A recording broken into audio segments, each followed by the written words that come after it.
Muy buenas tardes para todos. Queremos darles de nuevo la bienvenida a otra gran sesión de los residentes de pediatría de la Universidad Libre.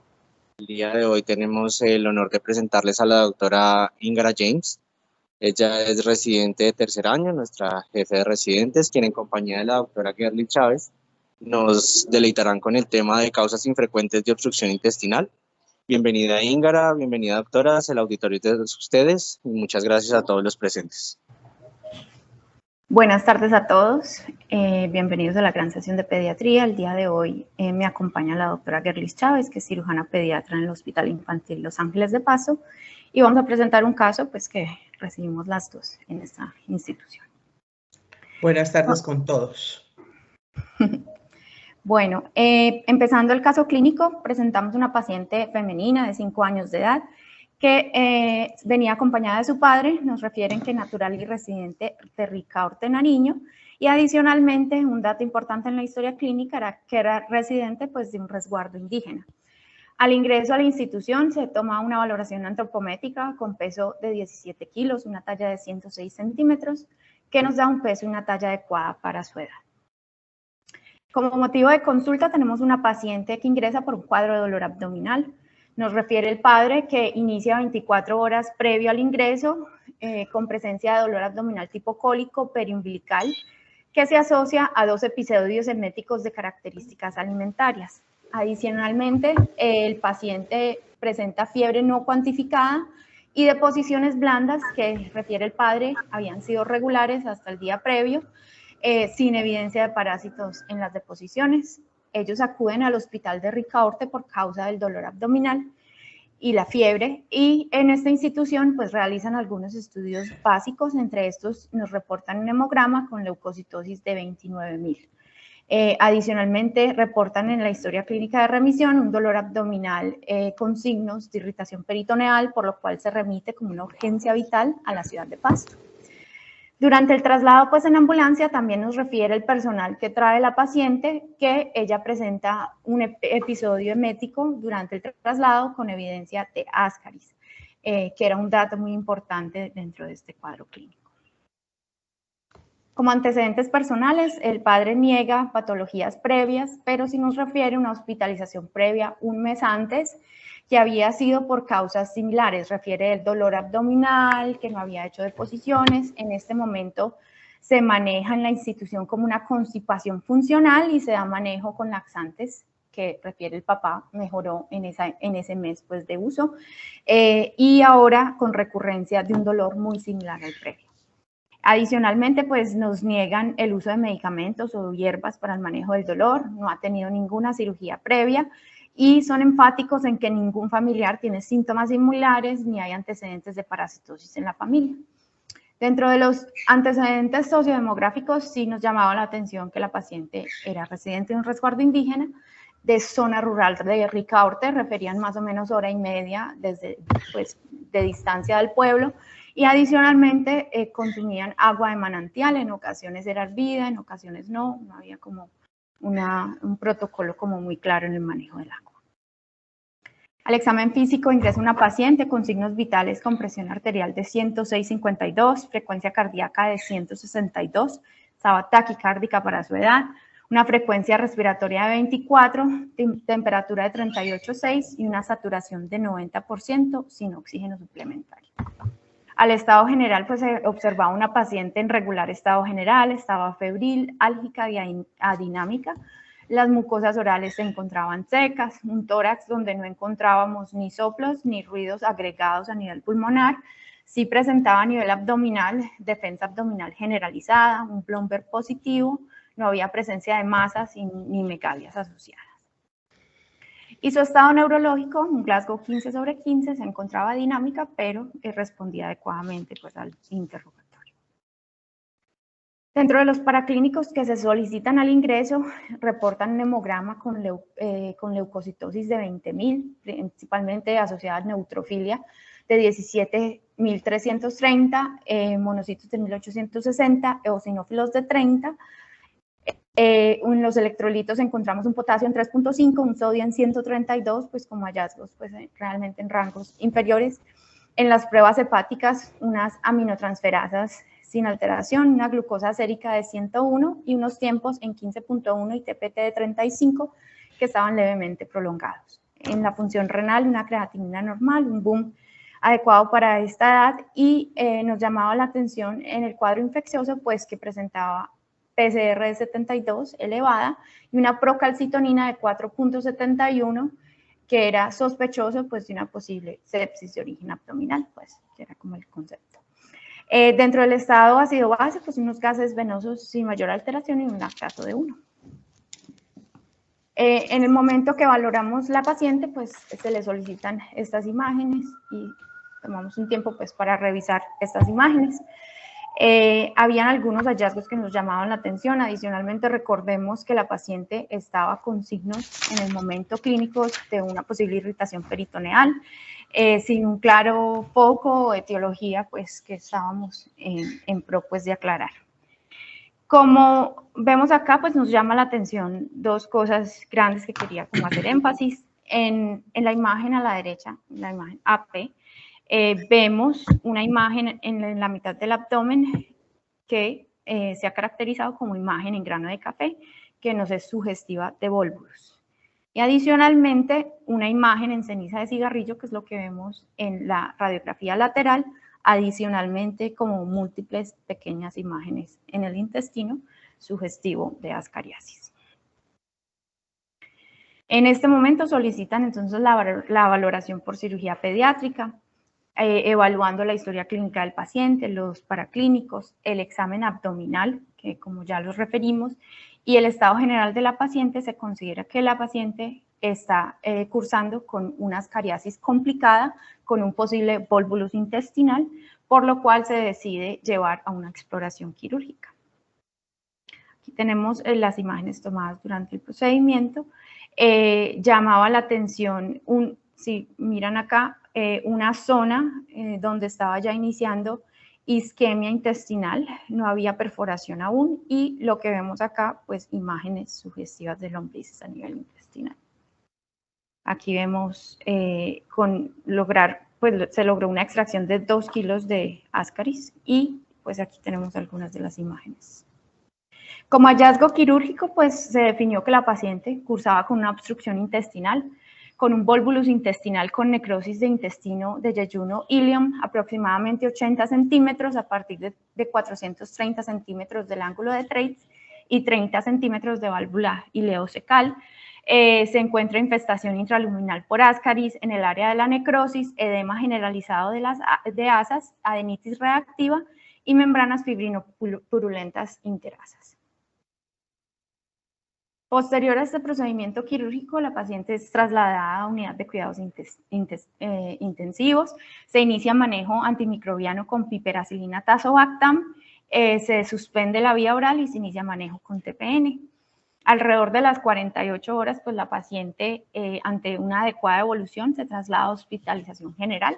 En el transcurso de este tiempo, los hemocultivos solicitados al ingreso nos reportan negativos y el cultivo de líquido peritoneal negativo a las 48 horas.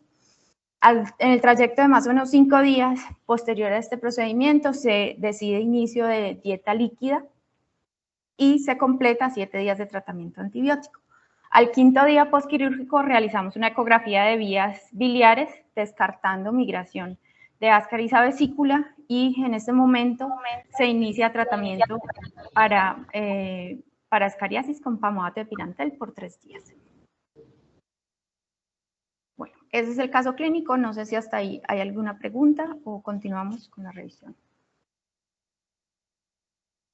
Bueno, vamos a hacer una revisión. Creo que ascaris es una condición que de pronto todos hemos tenido algún contacto en algún momento de la carrera, pero queremos hacer un énfasis hacia las complicaciones asociadas a esta infestación y en este caso pues las complicaciones intestinales y hepatobiliares que podemos encontrar pues en estos casos.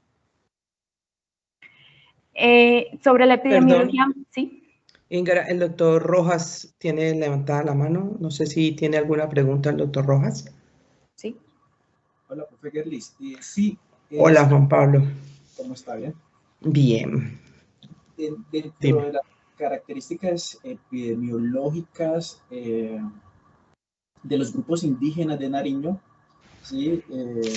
Pues sería interesante de pronto, Íngara, si tenemos que ver a qué grupo étnico indígena pertenecía el paciente, ¿sí? Porque varía la epidemiología.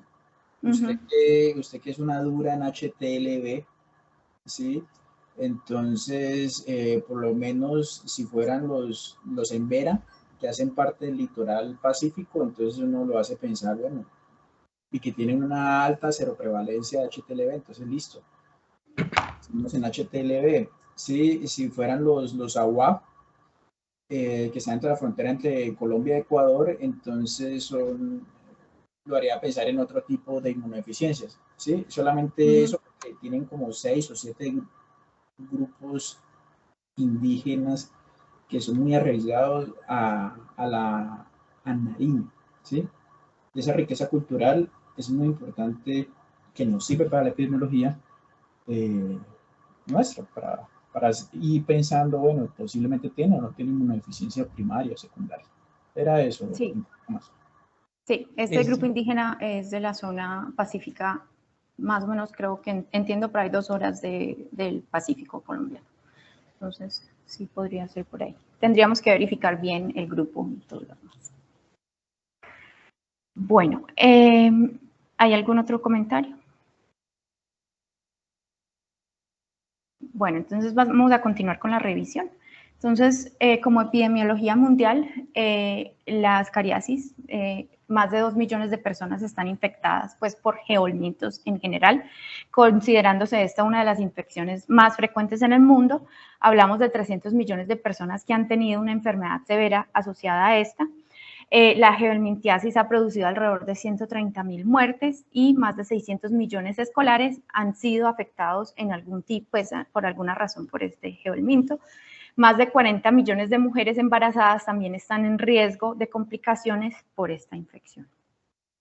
A nivel de Latinoamérica, 24 países tienen riesgo de niños pues, de sufrir este tipo de infección. Dentro de esos tenemos a Colombia. 46% de estos niños están entre el año de vida y los 14 años de vida, y de estos 13 millones son escolares y 33 millones escolares. Entonces hay un riesgo significativo para la población pediátrica. A nivel de Colombia, entonces tenemos un riesgo moderado de infección en la población escolar, con una variación muy amplia en las provincias biogeográficas. Entonces vamos a ver que esta variación va ser importante en ciertos sectores del país. Alrededor de 29.62% de la población que se ha tamizado para presencia de parásitos ha estado infestada por algún tipo de geohelminto. Dentro de estos, la más frecuente, Trichuris tricura, 18.4%, Ascaris lumbricoides, alrededor de 11.3%, y Uncinaria, 6.4%. Dado pues esta variabilidad tan significativa que vemos en el país, se solicitó al Ministerio de Salud un reporte de los diagnósticos asociados a Ascaris entre el 2017 y 2021 en toda la población, adultos y niños, encontrando un total de 3.197 casos.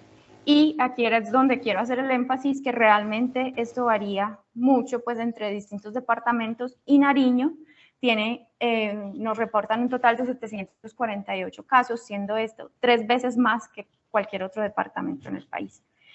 Sucre con 242 casos, Córdoba con 209 casos, Cauca con 182 casos, Antioquia y Bolívar alrededor de 176 casos. Entonces, el diagnóstico de obstrucción intestinal como tal, pues va a ser una causa frecuente de ingreso a urgencias, siendo alrededor del 12 al 16% de estas consultas, y relativamente pues tiene una mortalidad baja entre 2 a 8%. Esta mortalidad pues aumentándose mucho más en aquel paciente que ya se complica adicionalmente una isquemia intestinal.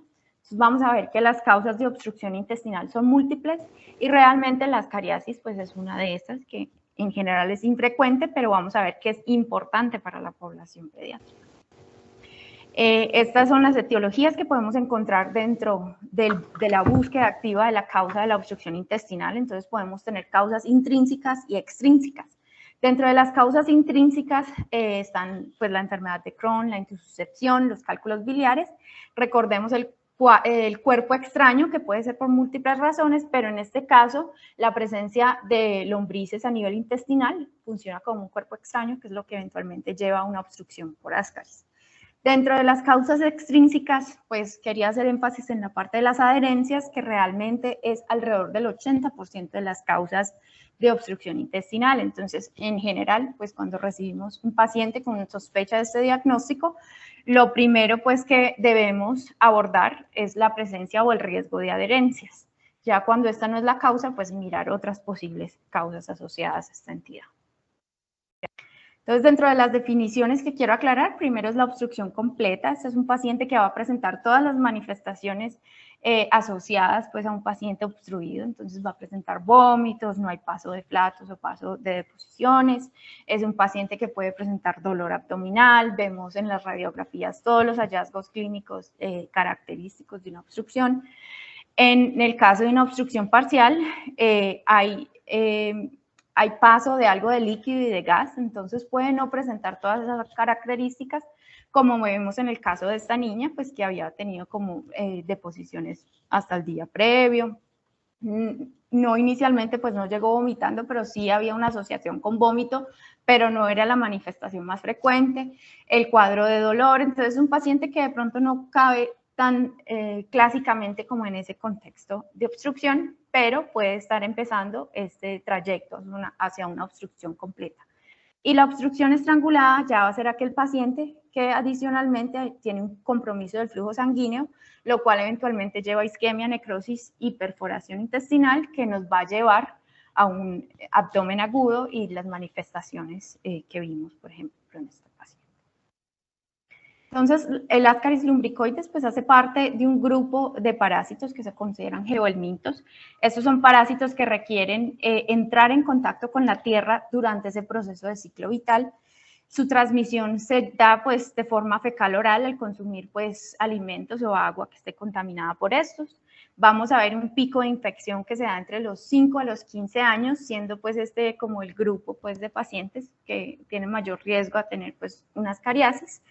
En la vida adulta, pues el organismo va a tener una capacidad de sobrevivir dentro del intestino entre 6 a 18 meses y cada día tiene la capacidad de liberar entre 240.000 huevos por lombriz por día. Entonces, de esta forma va generando un estado de portador inicialmente y eventualmente cuando el número pues, de Ascaris aumenta, ya vamos a ver las complicaciones asociadas.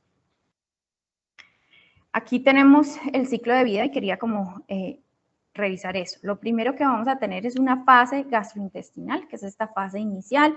Va a haber una fase broncopulmonar, que es de donde se manifiesta pues como todos los síntomas respiratorios asociados, y una segunda fase gastrointestinal, que es donde ya el parásito se encuentra en su estado de adulto y está liberando constantemente huevos, que es lo que vemos acá. Estos huevos generalmente pues salen en las heces y con el contacto con la tierra pueden sobrevivir en este estado entre 18 días a múltiples semanas. Al punto donde ya el paciente entra en contacto con la contaminación pues con el huevo, entra a nivel de circulación, donde pasa a zona portal y donde podemos ver y encontrar migración larvaria a zona hepatobiliar. Luego pasa a zona pulmonar, donde vamos a ver todo este compromiso respiratorio que conocemos como el síndrome de Loeffler, que viene asociado a la migración parasitaria a nivel pulmonar.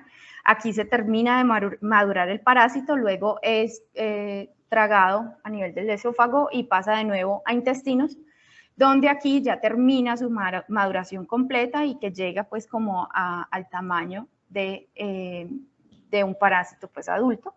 Y aquí ya persiste la reproducción, donde se van a generar múltiples huevos y continúa este ciclo que vamos a ver en los pacientes.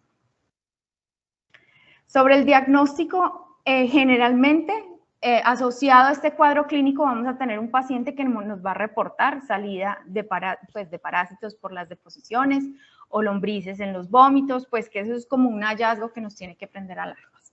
pero en frecuencia podemos encontrar un paciente que no tenga este hallazgo como en esa anamnesis inicial, y si lo estamos sospechando, hay formas en que podamos hacer algunos estudios, pues que obviamente nos van a confirmar la presencia del parásito o el paciente en el intestino del paciente. Entonces, dentro de esos estudios iniciales tenemos la valoración de las heces, que frecuentemente se solicita como coproscópicos. La recomendación acá es que se realice una evaluación seriada, mínimo 3 muestras. Este no nos va a ser tan útil en esas etapas tempranas, porque vamos a ver que va a detectar es como esos huevos, pero sí ya cuando el paciente o el parásito llega a su estado de adulto y empieza a producir los huevos, en este momento vamos a encontrar pues hallazgos en estas heces. Adicionalmente, el paciente que está con síntomas respiratorios o que está con gastroenteritis, pues que le tomamos muestras, sea en esputo o en heces, también podemos encontrar cristales de Charcot-Leyden que son característicos de esta infección. Hay posibilidad de que en los estudios iniciales del paciente encontremos eosinofilia, que es un hallazgo que frecuentemente asociamos a parasitosis. Podemos encontrar niveles séricos de inmunoglobulinas, entre estas IgG e IgE. Adicionalmente, se podrían hacer estudios serológicos, no siempre están disponibles en todas las instituciones, pero podríamos encontrar serologías pues, positivas contra Ascaris. Que tenemos que tener en cuenta que Ascaris lumbricoides es la más frecuente pues, asociada a la infección a humanos, pero Ascaris sum viene siendo la más frecuente asociada a infección en cerdos, y estas nos pueden dar pues, pruebas cruzadas con esta entidad. Y adicionalmente el diagnóstico molecular o la PCR, que es, pues, el film array que se puede tomar en heces en un paciente con sintomatología gastrointestinal, y en este también podríamos determinar la presencia de este parásito. Entonces, ya entrando a los síndromes asociados a esta entidad y las complicaciones que se derivan de ella, pues tenemos en la cabeza la neumonía asociada a Ascaris, que es el síndrome de Loeffler, que es por migración pulmonar. Adicionalmente, la Ascaris gástrica, que no se discute muy frecuentemente, pero también podría estar presente las lombrices en esta zona y llegar a generar una obstrucción pilórica. El Ascaris intestinal, que es la que vamos a discutir y vimos en este caso, donde el paciente se puede manifestar como una apendicitis aguda o una obstrucción intestinal. El Ascaris hepatobiliar y pancreática, donde el paciente va a manifestar todos los síntomas de una pancreatitis aguda, colangitis o hallazgos pues, de un absceso hepático, que este puede ser secundario a esa entidad, y tener en cuenta en todos estos pacientes la valoración del peso y la talla, porque eventualmente con la infección crónica estos pacientes hacen falla de medro y desnutrición. Vamos entonces a hacer un énfasis principalmente en estos dos. Listo, entonces entrando pues a la discusión del Ascaris intestinal, pues realmente es la obstrucción intestinal por esta es la complicación más frecuente que vamos a encontrar pues en esta infección. Hay algunos estudios que hablan de 38%, otros que llegan a ser tan altas hasta 87%. Va a ocurrir principalmente en el ilíaco terminal, y tenemos que tener en cuenta que hasta 90% de las obstrucciones intestinales ocurren en niños entre el año de vida y los 5 años. Entonces, puede que esta entidad pues no sea como tan importante en la población general, pero en la población pediátrica sí es de importancia, y las complicaciones derivadas de esta que las tenemos que tener como muy en cuenta. La tasa de mortalidad se habla de 5.7% en niños menores de 10 años, pues siendo una tasa un poco mayor que la que habíamos hablado en la población general. Aquí vemos que en general todo esto se va a asociar a la presencia de lombrices adultas que se agregan en el lumen intestinal. Esto es lo que eventualmente va a generar como la mecánica del objeto extraño, que eventualmente lleva a la obstrucción intestinal, que deriva a una isquemia intestinal o una gangrena. Tenemos que tener en cuenta que estas también tienen la capacidad de migrar a nivel de la circulación portal, por lo cual también tienen la capacidad de generar migración al ducto biliar, generando colecistitis y pancreatitis. Tienen la capacidad de migrar a nivel del apéndice, generando apendicitis aguda. A nivel de estómago y esófago nos pueden generar síntomas dispépsicos, y al final de todo esto tener en cuenta que por la persistencia de las lombrices a nivel del intestino alteran también las microvellosidades, y van a llevar a una mala absorción de proteínas, lactosa y vitaminas y llevando a una posible falla de medro como consecuencia de todo ese componente.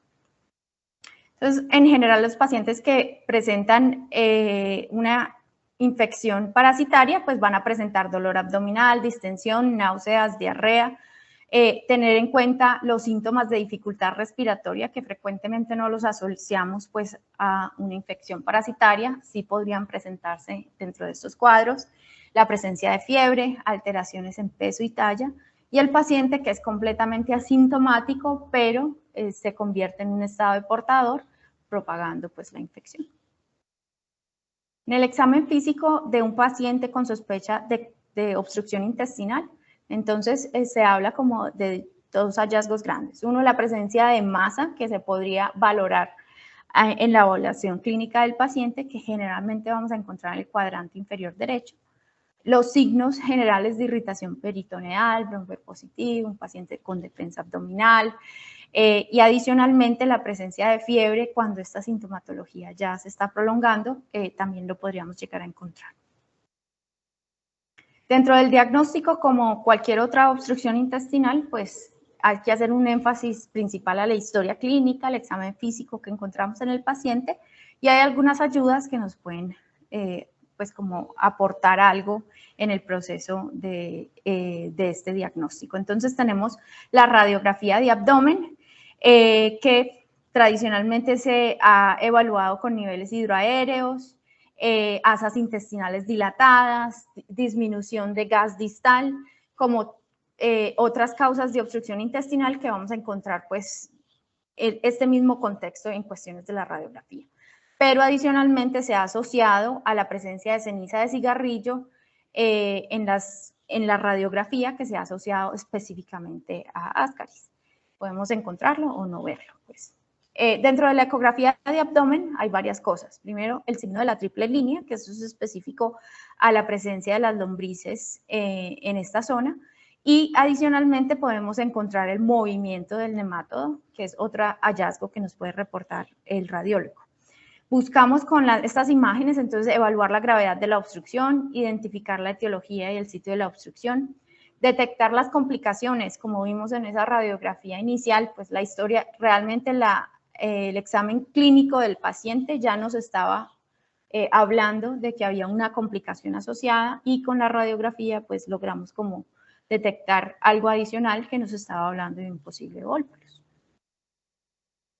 Entonces, dentro del contexto de una obstrucción intestinal, el momento más crítico y el que tenemos que tener mayor cuidado es determinar en qué momento esta obstrucción ya no me está cediendo con manejo conservador, ya vamos a hablar de eso, y adicionalmente el paciente se está volviendo más crítico, se está volviendo más álgico, no me está resolviendo el proceso y posiblemente se está movilizando hacia una posible isquemia que eventualmente desencadenará una perforación. Entonces, realmente determinar en ese momento qué paciente tiene indicación de cirugía, qué paciente puedo continuar observando, es como el hallazgo y como el dato más importante que tenemos que vigilar en estos pacientes. Realmente no hay estudios bioquímicos o radiológicos que nos determinen ese momento. Realmente se hace un enfoque hacia que el examen físico y la evolución clínica del paciente me defina qué paciente yo debo progresar y llevar a un procedimiento quirúrgico y qué paciente me da espera para manejo conservador. Entrando entonces ya al otro componente, como ya vimos, esta es toda la parte de la obstrucción intestinal, hay un componente adicional que queríamos tocar, que es la parte de la cariasis hepatobiliar. Realmente no asociamos esta entidad frecuentemente. Yo pienso que en el momento que pensamos en un compromiso, un paciente con compromiso ictérico, con trastornos en la función hepática, pues no es lo primero que obviamente se nos viene a la cabeza. Pero es muy importante que lo tengamos ahí porque es una de esas complicaciones que podemos ver asociada a esta infección.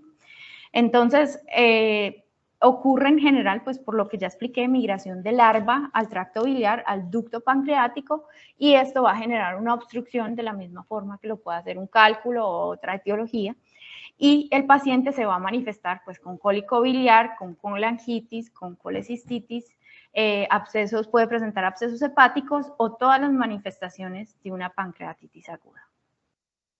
Dentro de la patogénesis, que es lo que vemos acá, pues un paciente que tiene lombrices a nivel intestinal, que tenga unos riesgos adicionales, por ejemplo, se habla de la presencia de un embarazo, el antecedente de cirugía biliar, el antecedente de endoterapia, me va a llevar pues a que el paciente tenga un riesgo adicional a esta migración hepatobiliar y las lombrices van a ingresar y salir del orificio ampular, lo cual va a generar como estos episodios de cuadro de dolor abdominal que resuelven y mejoran y recurrencia del cuadro. Entonces se refiere a este como un cólico biliar recurrente, eventualmente ya generando una obstrucción que es lo que va a llevar al síndrome hepatobiliar, donde parte de estas lombrices quedan atrapadas dentro de los ductos, generando infección, dolor, generando riesgo para una sobreinfección bacteriana, desmotilidad del esfínter, lo que va a llevar a estasis. Tienen también la capacidad de desencadenar como un cuadro inflamatorio que dentro de los detritos de las lombrices, más toda la parte inflamatoria, puede llevar a la formación también de litiasis y podríamos encontrar un paciente con litiasis asociada, desencadenando todo eventualmente a una colangitis piógena, pues que sería como esa manifestación ya complicada. Ay, qué pena. Listo. Dentro entonces de la presentación clínica asociada al compromiso hepatobiliar, hay cinco grupos o 5 manifestaciones que podemos encontrar en el paciente. El paciente se puede presentar con cuadros de cólico biliar, que es ese dolor en hipocondrio derecho, que resuelve, que recurre, la presencia de náuseas y vómito asociado a ese dolor. El paciente requerir pues altas dosis de analgesia y eventualmente pues dentro de ese contexto de vómito pues puede referir la presencia de Ascaris. Adicionalmente tenemos un cuadro donde el paciente puede presentarse más como una colangitis aguda, que es la presencia del dolor en hipocondrio derecho, asociado a fiebre, patomigalia, reactantes de fase aguda que vamos a encontrar elevados y función hepática pues que va a estar también elevada, entonces aminotransferases elevadas, bilirrubina y fosfatasa alcalina, que en este contexto estarían elevadas. La colecistitis acalculosa, que se va a presentar como un cuadro de colecistitis, pero va a llamar la atención adicionalmente que al realizar la ecografía pues no se evidencien cálculos, encontremos más una vesícula engrosada, barro biliar que podemos estar presente y en la ecografía eventualmente podríamos llegar a encontrar Ascaris en este ducto biliar. El absceso hepático, que va a ser ese dolor en hipocondrio derecho, de pronto en esos hallazgos iniciales, esa ecografía inicial, encontremos la presencia del absceso. En el momento que sea, si se decide llevar a punción, pues vamos a encontrar obviamente evidencia de huevos o fragmentos de Ascaris en este contexto. Y el último cuadro clínico, que es el paciente que se presenta con pancreatitis aguda, con vómitos a repetición, dolor en epigastrio o a nivel abdominal, que encontremos amilasas y fosfatasas alcalinas y como hallazgo adicional, pues quería mencionar que en general el paciente que se presenta con pancreatitis aguda por Ascaris, pues 90% van a ser de tipo hematosa leve y solo 10% se van a presentar como una pancreatitis necrotizante. Aquí tenemos los hallazgos que podríamos llegar a encontrar en la ecografía. Aquí en el tipo, aquí en el A, vamos a ver el hallazgo de la triple línea que genera el parásito evidenciado en la ecografía. Aquí en el cuadro B vamos a ver más distensión vesicular, pues asociada como a esta colecistitis. Y en este último aspecto, pues se va a ver es el parásito en movimiento, que se podría referir pues por la parte del radiólogo. Entonces, en la ecografía de vías biliares, pues sería este estudio adicional que podemos aportar en pro de descartar esta complicación. En general es muy útil en Ascaris gástrica, intestinal y pancreática, pero vamos a ver que tiene limitaciones para la Ascaris pancreática, por lo cual en este contexto pues buscaríamos un estudio adicional. Podemos ver cambios secundarios obviamente al movimiento parasitario dentro de estas estructuras y eso pues nos daría también ideas sobre una posible ascariasis biliar. Cuando estamos ante una posible pancreatitis o estamos sospechando una ascariasis pancreática, pues en este contexto sí se recomienda pues la realización de colangiopancreatografía retrógrada endoscópica o lo que se conoce como CEPRE. Este nos va a ofrecer una posibilidad adicional, que es retirar las lombrices de esta zona y resolver como la etiología de la obstrucción. No la vamos a tener disponible en todas partes y no va a estar disponible en todos los centros, por lo cual se hace mucho más énfasis a esa ecografía inicial, pero si es una posibilidad, pues, o el paciente persiste sintomático, pues tocaría generar, pues, o realizar este procedimiento. Realmente se recomienda en ese paciente que persiste sintomático, que la ecografía no nos está aportando una etiología clara y que es posible que tengamos, pues, como una obstrucción en estas vías que podría resolverse por CEPRE.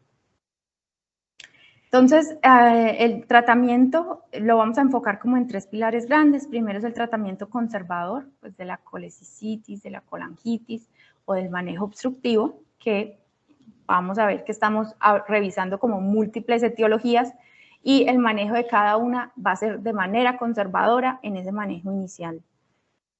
Ya el segundo pilar va a ser el tratamiento antihelmíntico, que es ese anexo adicional pues, al manejo de cualquiera de estas etiologías. Y por último, pues tener en cuenta el tratamiento endoscópico o quirúrgico en aquel paciente que no me resuelve con manejo conservador.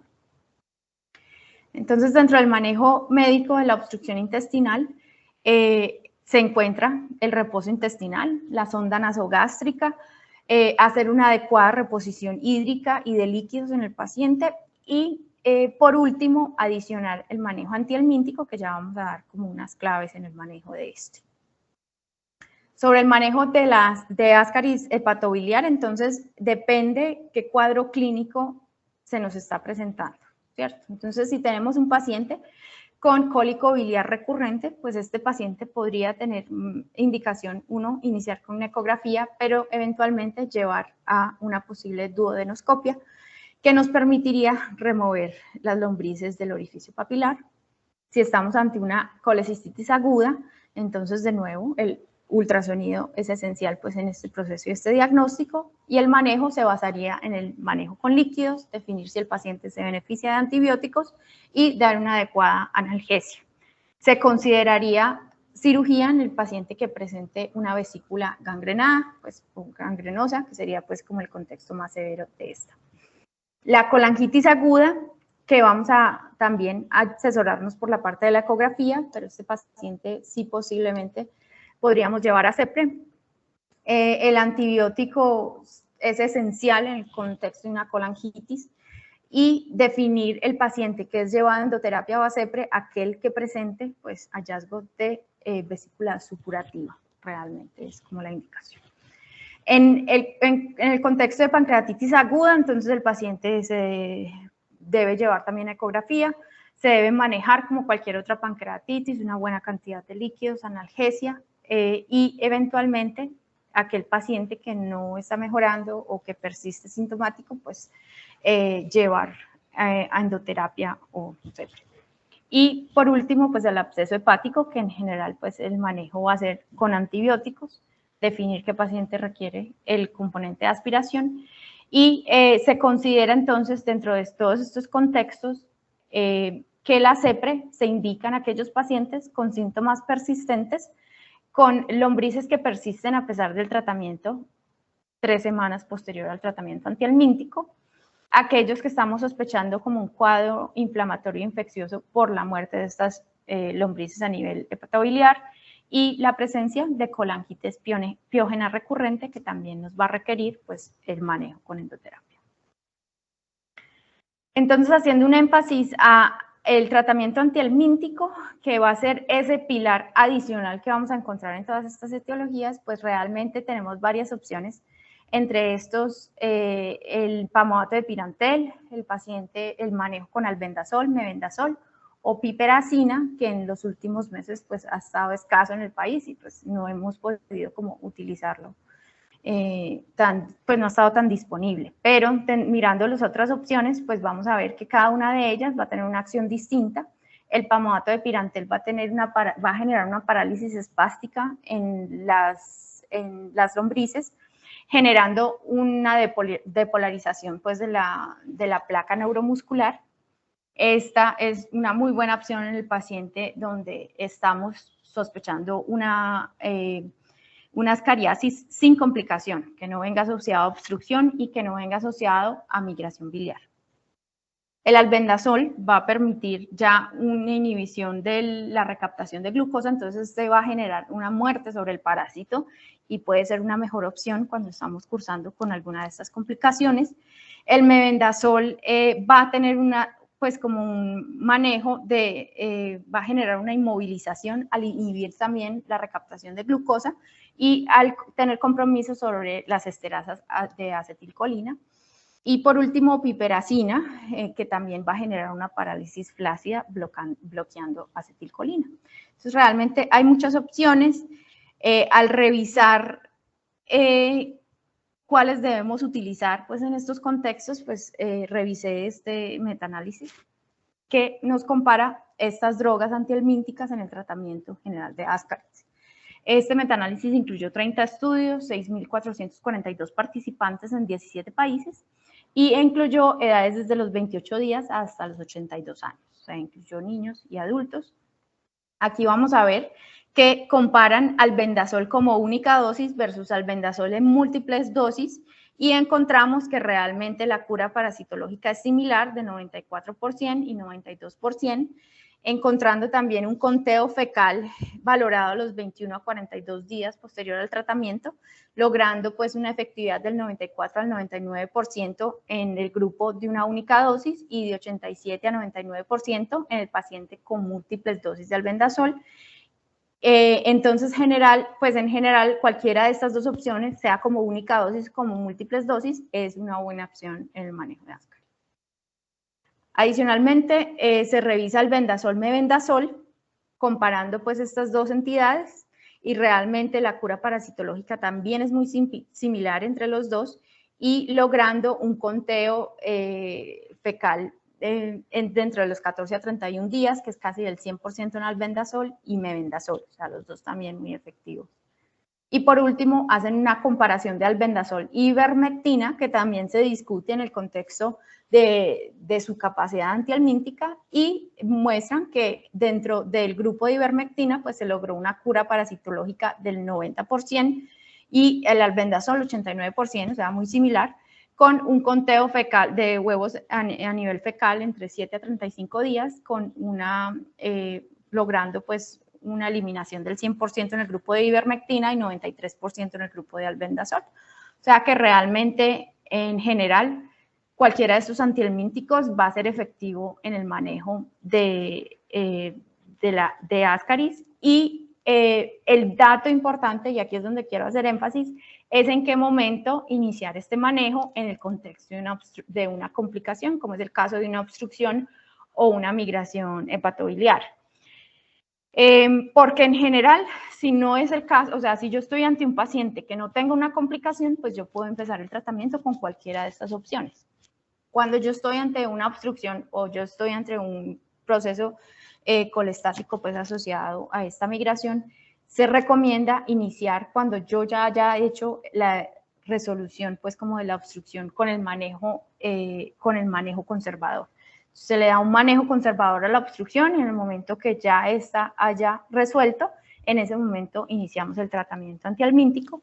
Y en el caso de Ascaris en vía biliar, pues se recomienda, si vemos que es un proceso obstructivo que no está resolviendo, pues resolver inicialmente con la extracción de esta por medio de CEPRE, o esperar hasta 72 horas, hacer una vigilancia alrededor de 48 a 72 horas, evaluar de nuevo la vía biliar, asegurar que ya no encontremos hallazgos de parásitos en esta zona y en ese momento iniciar el tratamiento antihelmíntico.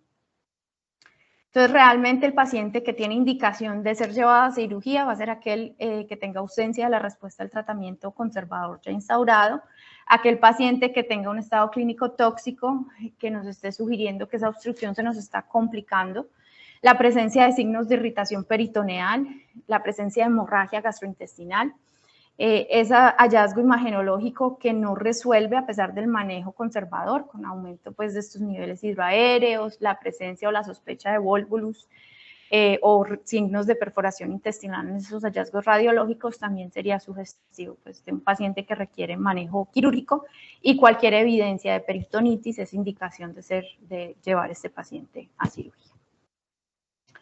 Entonces, en general, voy a dejar como estos puntos importantes al final, que es eso. La complicación pues, por Ascaris en general es infrecuente en la población general, pero es de especial importancia en la población pediátrica, que vamos a ver que estos son los pacientes que frecuentemente nos van a hacer estas complicaciones.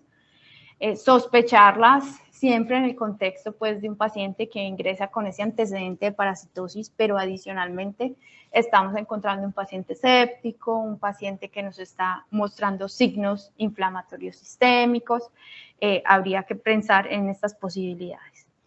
Se debe considerar pues, como una opción diagnóstica en el caso de obstrucción intestinal y enfermedad hepatobiliar en aquellos pacientes que no encontramos una causa clara, que no hay el tradicional cálculo, que no tiene antecedentes de cirugía. En ese paciente pues debe prendernos alarmas a buscar este tipo de causa. El tratamiento antihelmíntico pues siempre debe ir acompañado del manejo conservador de cada una de estas etiologías, y se debe iniciar un tratamiento antihelmíntico pues una vez yo resuelva el proceso agudo que ya resolví, pues que ya identifiqué en esa valoración inicial del paciente. Listo. Bueno, muchas gracias. No sé si alguien tiene alguna pregunta.